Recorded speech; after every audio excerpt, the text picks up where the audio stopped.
Hi Noam, how are you today? Very good. How are you?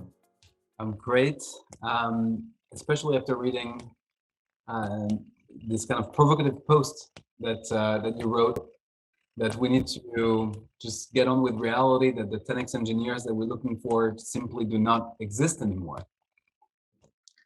Right. It's this post I wrote after a while that I've been speaking to CEOs and advising some CEOs from all different size companies. And the thing that really struck me more than anything was the fact that everyone has the same challenge, just to hire talent. But at the same time, everyone seems to be still thinking about hiring talent the way we built startups in like early 2000 in Silicon Valley, where the idea was there's unlimited talent, but you need to find the top of the top of the top, those 10x engineers, the mythical 10x engineers.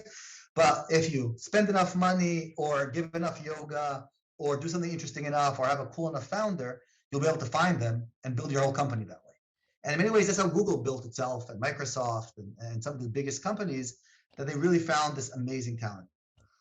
The challenge that we have today, though, is that, to quote Mark Andreessen, the software is eating the world.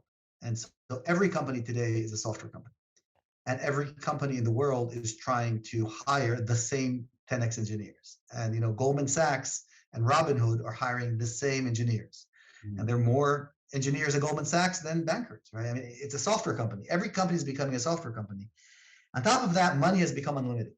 So if in the past what used to hold startups back was the fact they didn't have enough money, today they have too much money, right? Everyone has unlimited money in the terms of where they're at. And so the real constraint today is actually access to talent. And access to talent is going to determine how fast you go, what you do, and how you grow. But the idea that you can buy your way through this is just wrong. There just aren't enough humans being created with the right kind of brain that can be these 10x engineers. And so we basically need to begin thinking differently about how we build companies, about what talent do we bring in-house or outsource. The whole move to remote work, right, has changed things. What tech stack do we choose, right? All these things are really dependent on some assumptions. And the Silicon Valley model assumes that these 10x engineers are sitting in a room together, and you don't really need much documentation because you just yell, "Hey, John, why don't you do this? Lucy, can you just update that?" Right? But that's not a distributed world. And if you can't hire these engineers, it's not an HR problem. It's not a recruiting problem, right? It's a strategic problem of the company. Strategically, how are you going to do this? And we need to build the companies bottom up from the question of what talent can we access? Where do we need our talent? Where do we need external talent? How do we work with talent that's not the 10x, but the traditional 1x engineer, right? What are we going to do with that engineer who you can't give these amazing tasks necessarily that you did to these other engineers? And just many, many things about how we build and operate companies has to change. Wow. So you and I got started. I remember, I think it was the first days after post Waze. And when you left the company, you realized, well, the world actually works very differently. And as you discovered how what it looks like outside, especially at this time of transformation, if I understand you correctly, you are seeing the need for a different type of moat for companies, especially a talent moat. How has that changed over the past few months that you've been out and kind of looking and started building yourself? What do you feel that are the company structures that need to change, and what should they look like?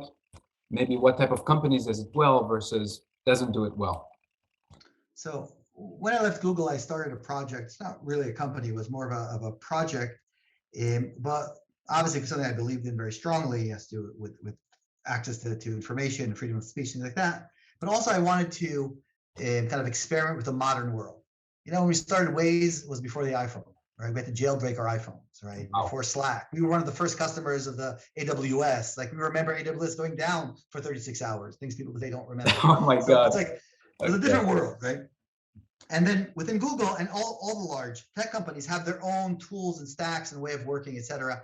It's very different. And I think the world has changed dramatically in terms of what, first of all, what employees require or demand, what tools they have at their disposal, how much time, and Corona obviously accelerated all of this. But talent is not so much a tool. I look at it in the past, one of the biggest challenges was fundraising for companies, right? Cash was really a strategy, and cash was a constraint.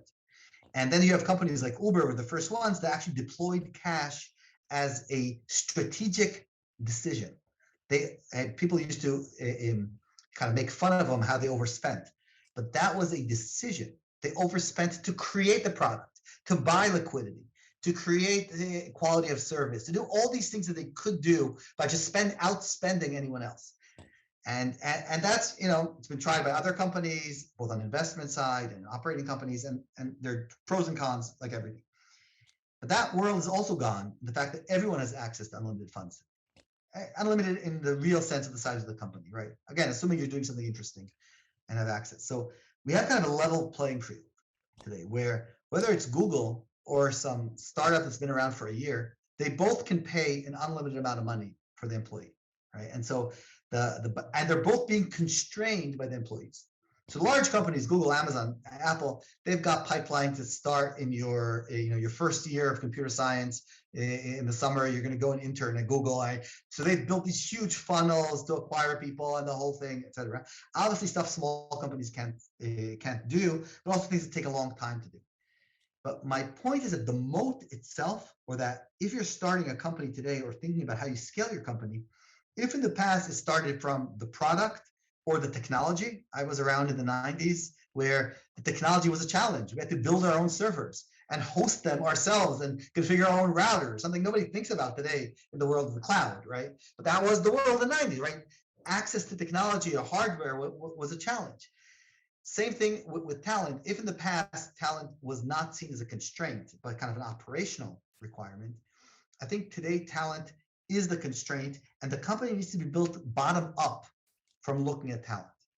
And from the very basic thing, if you assume that your talent is constrained, the first question you need to ask yourself is, where am I putting my best talent? Like, which things am I developing myself with my best talent?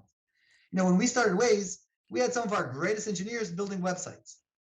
A huge waste of talent when you think about it that we would never do today, right? Today you'd use a third party to build your website, and a designer would build it. You wouldn't need an engineer. But we use really strong engineers to build our website. Google still did that in the past. In a way, does that in some places because you can. But if you can't, right? If you only have small number of amazing engineers, what is the core of the core of the core of your system where you need to put this talent? And then you need to ask yourself everything else. How do I develop that, which is crucial? You need a website for a company, right? It needs to be developed. It doesn't need developed internally. So it could be developed on a third-party platform, it could be by a third-party team, it could be by a contractor, it could be by a million other things, but that's not core to your business. But as soon as you start thinking that way, well, how do we know, where does the code base sit of that website? Who has the password to it? Where can you access it? What if that person resigns or disappears or gets pissed off? How do you manage that? What security implications are there? What technology stack are we going to allow them to use, or do they just select their own and we maybe can't support? All these questions come back, which today are kind of ignored because you're assuming everyone works in your company. When your company is completely distributed and these teams are separate, all these questions become crucial to how you're building things. Another great example is the technology stack itself. We did phenomenal things at Waze in terms of building components, infrastructure components, mobile components that were really works of art from a technology perspective, like just unbelievable. And most of them were done by like one person owning that component, right? And building this like something that could handle 100 million users later on. But when you think about the global optimum, suddenly you ask yourself, it's not about building that. It's, can I hire the SRE talent to maintain that? Right? Will these people be able to do that? Or maybe I take something that's industry standard, but much lower performance, because I can hire people that can maintain that. I can't hire people that will maintain this amazing system I built. And again, the talent, your access to talent determines what technology you're selecting and what you're building. So again, it goes back just like deploying cash, right? Deploying talent needs to be strategic.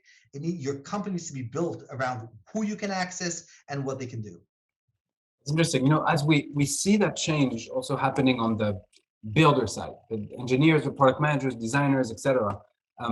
Adam Grant, is also one of our investors.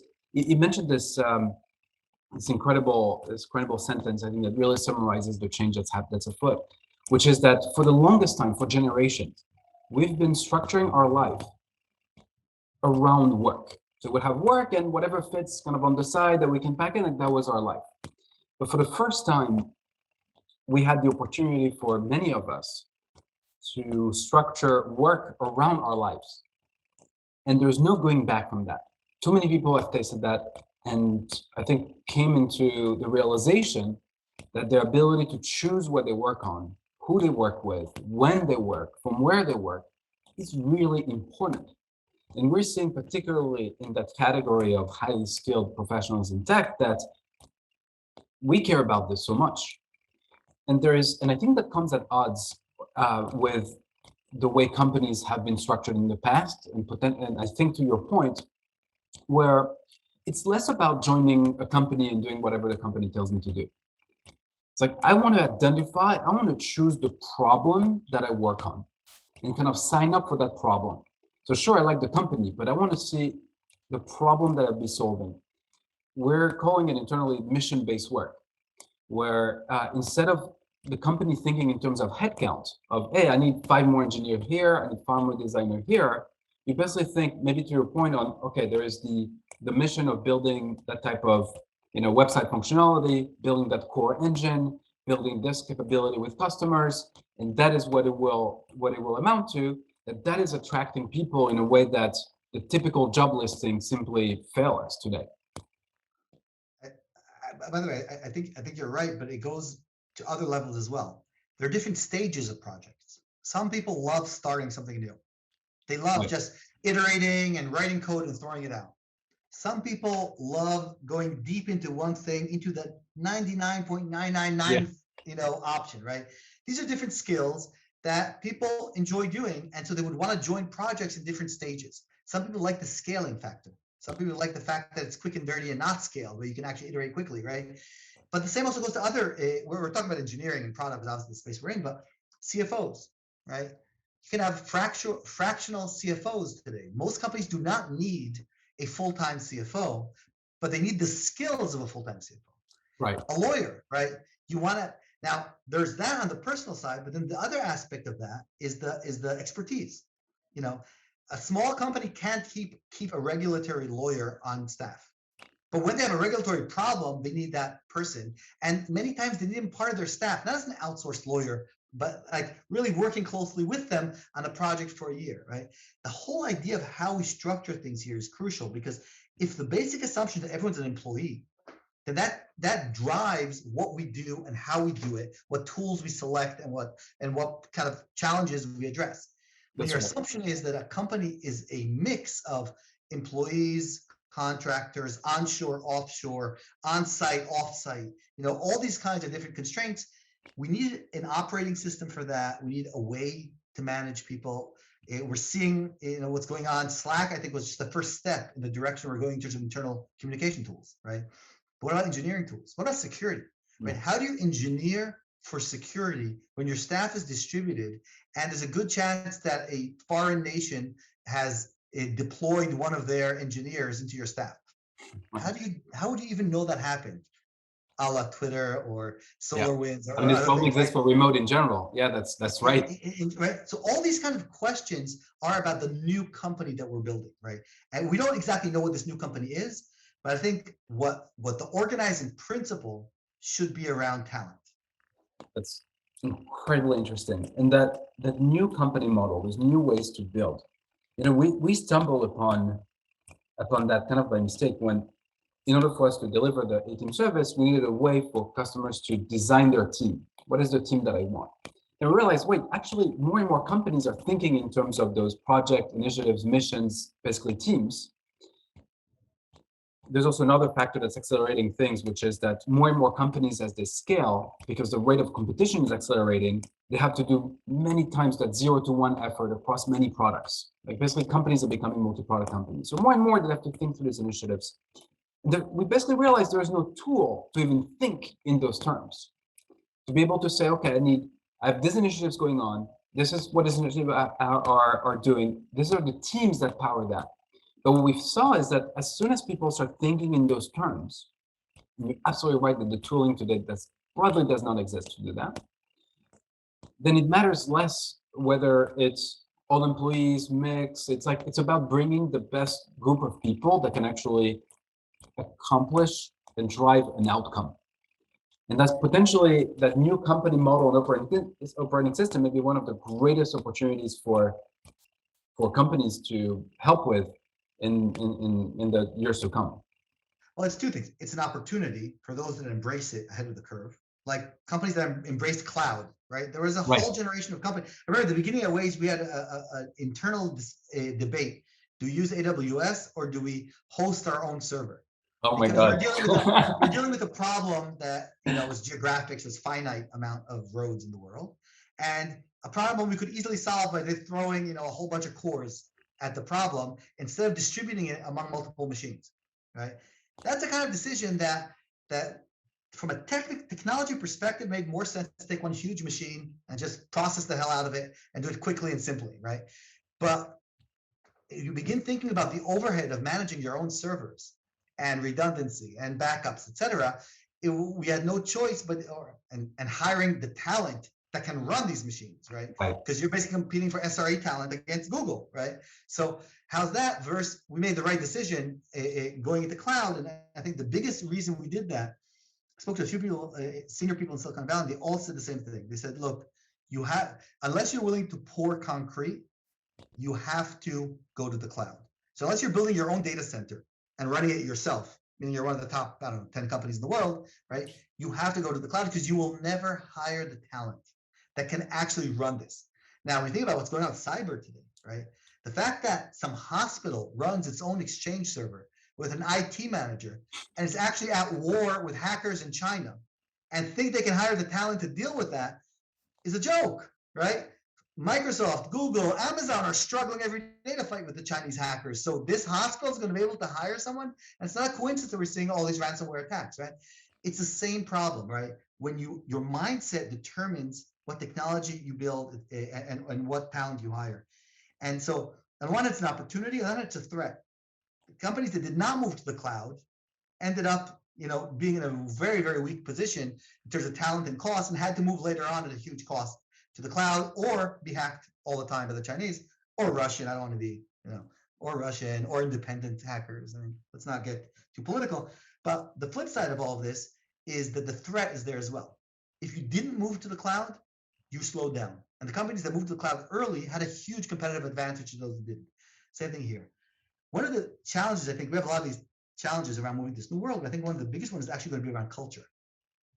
How do you build a distributed culture where these people who may not be employees feel part of the company?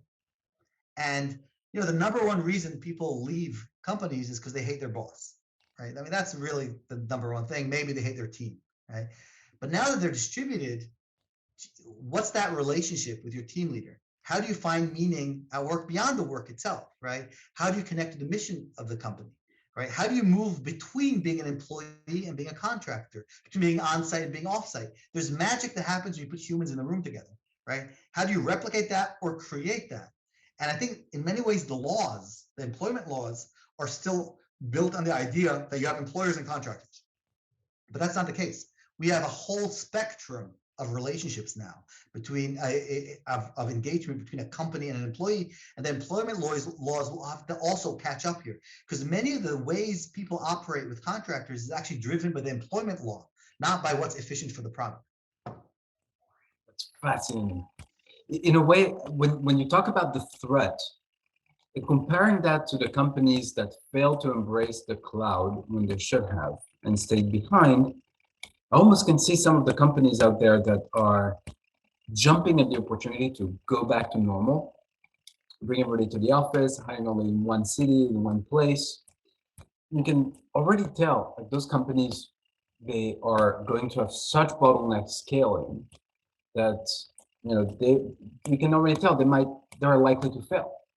Versus the companies that from the beginning some struggle with the challenges of remote, distributed, figuring out how to scale culture, figuring out how to bring the different types of people and employment structures across that spectrum that you mentioned to make a culture that is resilient and that is actually infrastructure for the modern company. So I like to use the example of Facebook and mobile, right? When mobile started, Facebook had this mindset of HTML5 is going to solve everything.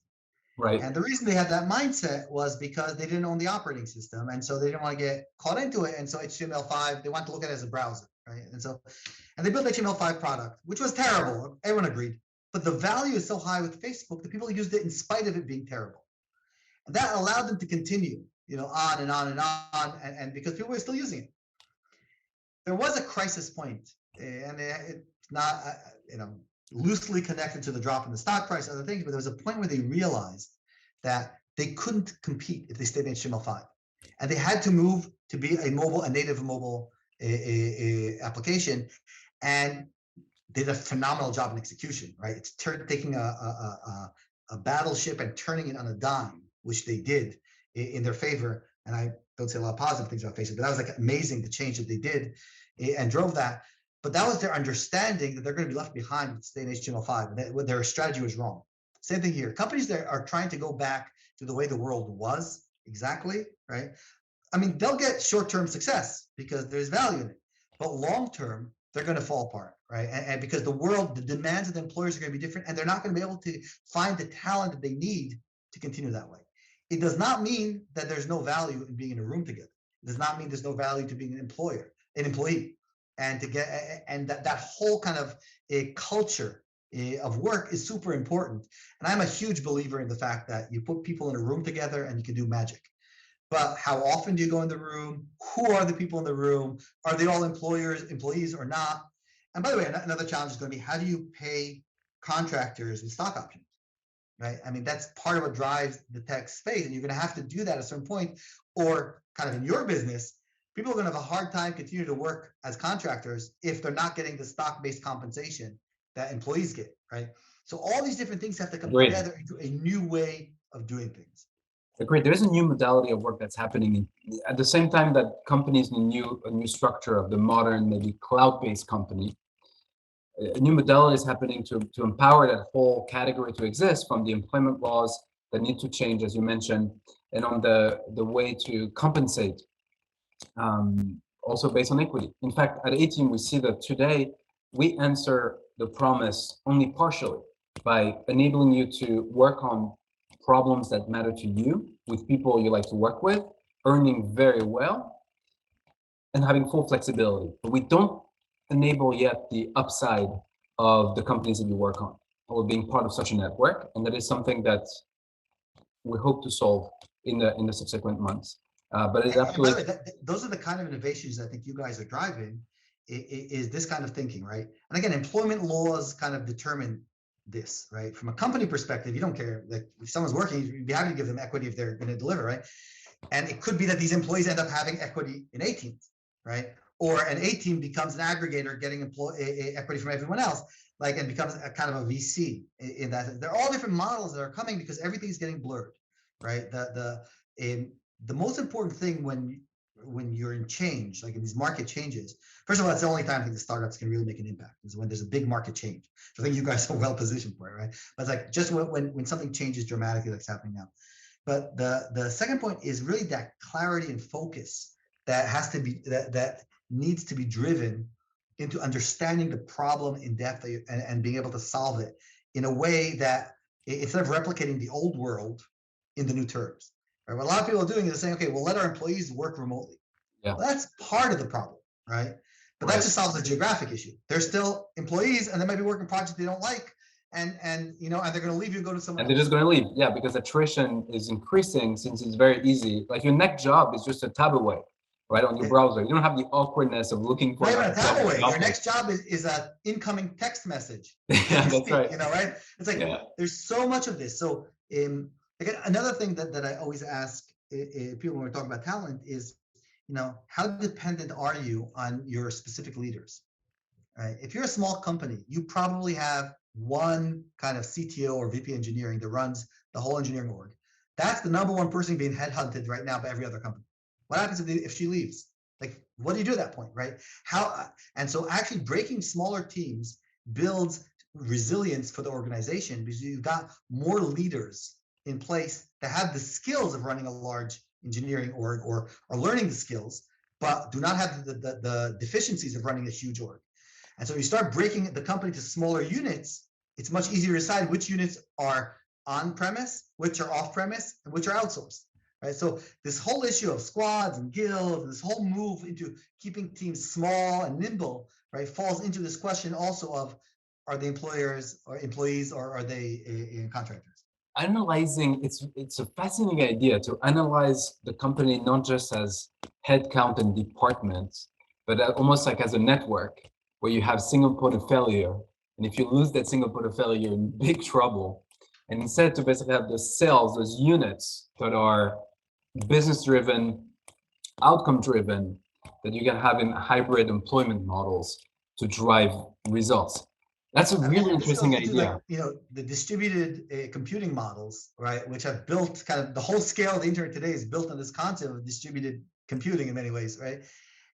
But companies still have this single point of failure. Right. And a great example is I hear this all the time, people trying to hire a like CTO, VP engineering that can scale the company. And they usually use the example of, I want the original VP engineering of Amazon. That's usually the example they always like to say. Like that person who saw Amazon go from 300 to 10,000 people, right? Well, that person is probably richer than anyone, almost anyone in the world, and that person is probably not going to join your company anyway. So the fact that you want to hire that person is great, but that person is not for sale, right? And Yeah. so you're probably going to end up hiring someone who's has never done it or has done it weekly. And it's going to take you 6 months, if you're lucky, to find this person. Another 6 months to discover he or she is the wrong person. Yeah. And then fire them. It'll take another 3 months, and then start again 6 months. I mean, so this idea of these huge managers that run these huge organizations, when a company's scaling, is very, very hard. At status quo, when you've got a large organization, it's growing 3% a year, whether or not it's led by someone is kind of less important, right? Everybody knows what they're doing running forward. But when you're growing and you're scaling and you have these few key people that are so important and your odds of hiring the right people are so low because of what's going on in the market, you need to have redundancy built in. You need to distribute the leadership. It's interesting. We're learning from companies that work with, particularly the fast-growing unicorns, and some of them are doing it in really interesting ways. I think the view is that the senior leadership is actually coaches and supporters, but the power is within the teams that need to be cross-functional, autonomous, have everything they need to accomplish their goals, with the CTO, VP engineering, etc., just basically supporting the different groups. And that has an interesting effect where the company can work on many more things because coaching and supporting function, that's rather scalable. You spend a couple hours with this team and that team, etc. You try progress, you help figure out resourcing, things like that. But otherwise, you can be across many, many different initiatives at once. And the engineer and product people that are on those teams benefit from being effectively like mini startups where they know everybody around them. Coordination is lessened because you don't need to go from, if I'm an engineer, I don't have to talk to my leader, talk to their leader, all the way to the CTO, then to the CPO, and then all back. I basically have everything I need in my small group, and things move fast and I feel better. Like in remote settings, let yeah, me interrupt you please. here. So we did that move at Waze when we broke up from one large engineering group to squads and things like that. Oh, interesting. And it was extremely hard to do, and we made lots of mistakes. And one of the biggest problems is you need to engineer the company from day one for this. Because for teams to be efficient, they have to be independent, meaning they control all their inputs. Now, what usually happens in traditional models is, for example, kind of one user database that everybody accesses, right? Right. Okay, who adds a field to that database? Who decides, right? When you begin thinking about teams, it should be an authentication API that you call. But that requires engineering your architecture that way so that every team can call the authentication API and not deal directly with the database, right? So to be able to build these teams and to be independent, you need to have a kind of culture of APIs and a rigid architecture of APIs with very flexible control within the APIs. So that means, for example, every team might have its own database. And it might be a replication of functions that exist in other parts of the company, which might be inefficient from a kind of a specific team level, but hyper efficient for the squad, because they can now do whatever they want database without having to wait for another team to deliver something. So this is why, if you want to work this way, you've got to architect your infrastructure early on to support this. It's got to be a value of the company that these teams are independent. And that means that even if you do things that are not elegant from a technology perspective, they're very elegant from a team independence. And there's a conflict. So what's more important, the independence of the team or the elegance? The amount of servers that you waste or the amount of independence that each team can? Do you standardize on one language that's easier to train new employees, or you allow every team to select their own language, because for whatever challenge you're doing, different languages have different values that you might want to do, but then it's harder to train people. So these are all the kinds of questions and the trade-offs you have to think about when you think strategically about building a distributed team, a company built on distributed teams. Another interesting thing becomes the question of on-site and off-site. The worst situation is if you have a team where half the team is working from home and half are on-site. Right. Because neither side get the value, right? The people on-site do not really have the strength of just going and talking to someone, because that person's, you don't know where they are. The people off-site don't understand what's going on in the meeting where everyone's yelling and whiteboards are flying because they're not there. So another way to think about this is maybe you have one team that's all remote and one team that's all on-site. And maybe the decision of the individual employee which team to join goes by their lifestyle. It's important for me to be on site because I have a small apartment. I hate my dog. I don't know, whatever reason I want to be on site. Fine, but then I want everyone else to be on site so we can all enjoy that. And the leader only needs to deal with on-site people. The off-site people, the leader knows they're all off-site. So has to build a culture for off-site and for how the tools and the meetings get scheduled differently and time zones and all these other things, right? So all of these kinds of questions come up as you begin thinking about this interactive distributed company. I wish every company could hear that as they get started, or even if they're on their way and realizing, like you have, that. Oh, I mean, the easiest thing in the world is to pontificate and come up with some ideas. Obviously, the reality is super hard because nothing is as clear as PowerPoint, right? The reality is written in C. It's not written in PowerPoint. So you can't move boxes around with people. And every company also is different. I don't think there's a clear model, but I think every company needs to build an explicit model. And I would say even more, I think for boards of directors, this has to be a requirement. Just like you have a compensation committee and an audit committee, I think you have to have a talent committee. And the talent committee needs to demand from the CEO a model of how they want to work and evaluate it every so often. Because, CEOs have a gazillion things going on. The last thing you want to do is deal with kind of structural changes as you're iterating along. But if you don't have a formal model, you're just going to, go to the lowest common denominator. Yeah, that's interesting. That's actually very actionable to have a board level committee on the model that supports talent as a strategic imperative. And the overall business models, right? Boards usually there's a clear discussion of the business model. Right. We agree on it. Company goes out. They come back with some data. This is what we learned. Okay, we're going to tweak some things. They go out, and then say, let's move from advertising to subscription because it doesn't work. Right? These are all board level decisions. Same thing should be about the talent. Yeah. Our model is going to be distributed teams, and this means that we're going to spend 30% more on our cloud costs because we're going to duplicate the environments for every team, and it means we're going to choose this and this and that. Come back 6 months later, it didn't work here. The borders of the teams weren't clear. We're going to merge these two teams. It's a discussion that's strategic and crucial, and not an HR issue. Yeah, it's interesting. It connects almost to this greater shift that we're seeing, I think, in technology as a whole, in society perhaps as a whole, of decentralization, where more power is going to the end nodes or the end groups. In this case, effectively, we're saying organization are bring more power towards the teams themselves to make decisions, have access to their own resources, having cross-functional capabilities, and oversight over their inputs and how to deliver on the output. It's an interesting time to think of the new structure of companies, for sure. So it's an interesting actually analogy to obviously the crypto world, right? And I have to say I don't understand the crypto and Bitcoin world, and I've tried multiple times, still can't understand it. But the fundamental value of the technology is the distributed nature, right? And this means you need to find applications that need distributed nature. So I can understand that for money laundering or for drugs and all that, you need distributed nature. Other things you could argue about, do you really need it? But the thing is, the fact that it's a blockchain is not a reason to build an application on it. The question is, what does the application need? And the fact that it's distributed is not necessarily a value, right? For most applications, because centralized brings more value, right?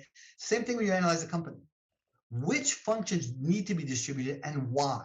What are you trying to achieve? And if you can explicitly define it, then you can measure it and you can iterate on it, etc.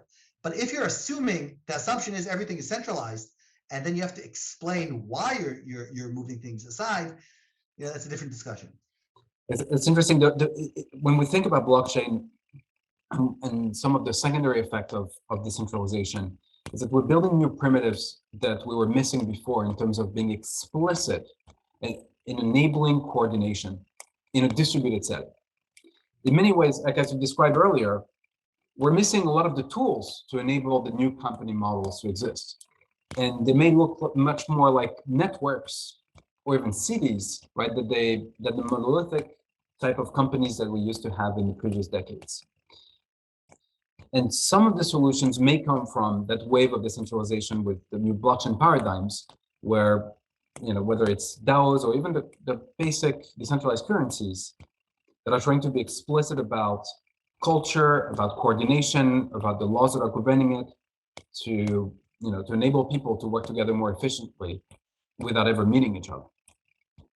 I'll give you an example of where I think blockchain could work here. And I think one of the things we're missing in this environment, you're going to have much higher churn of employees. They're going to move from company to company. They're going to be different roles, right, that you can go into. And one of the things that does, it's really great for bad actors, right? If you sexually harass someone in a company and you move to another company, you start from scratch. Nobody knew you sexually harassed there, right? Nobody shares this information.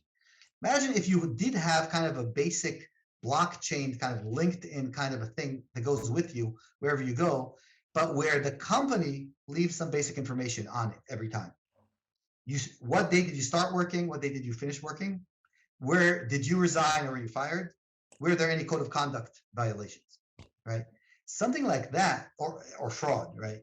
Something like that can help us as a network improve, because when you go to get hire a new place, they'll want to look at your blockchain, ledger and see, what happened there, right? And that gives a strong incentive for us. You see people that do fraud in company, they move from company to company, or the worst is obviously sexual harassment people, where kind of everybody knows they were harassing people in their company. They go to a new company, they start from scratch. And then once they get caught there, they move to a third company, So we don't improve. And this kind of a blockchainization of your employment history could help. And I was just an example, but as we think about this high turnover, if you need an A.Team for this, let me know. Happy to help. No, this has been absolutely. You could do this client server just as well, but that's a separate. We would use it. We would certainly use it. This is absolutely amazing. I'm so glad for the privilege to explore and discuss now, and as we had in the past and in the future, we'll hopefully continue to explore these new models for companies and how this may be the most drastic change in the way we build things and in the way we organize ourselves. This is some of the most forward-thinking ideas that I've heard on the space, and I'm so glad that you could share that today. Any parting thoughts on kind of actionable things that you would like companies to consider?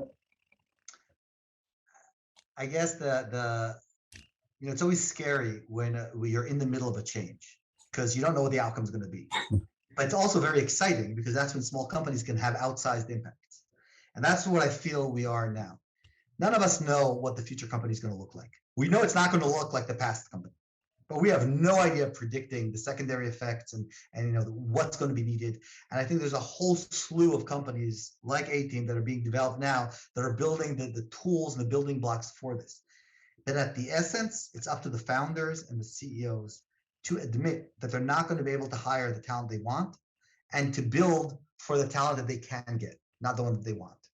And if they don't make that mind shift, and of course you can hire all the 10x engineers and put them in one room, then of course you don't need to do all this stuff. But the reality is no one can do that. Even Google and Amazon, et cetera, can't do that anymore. And so like we're in a new stage. It's scary. It's exciting. And I think this is where startups have the most opportunity to make an impact. Brilliant. This is incredible. Noam, thank you so much. Talk to you again Thank you very very soon. much.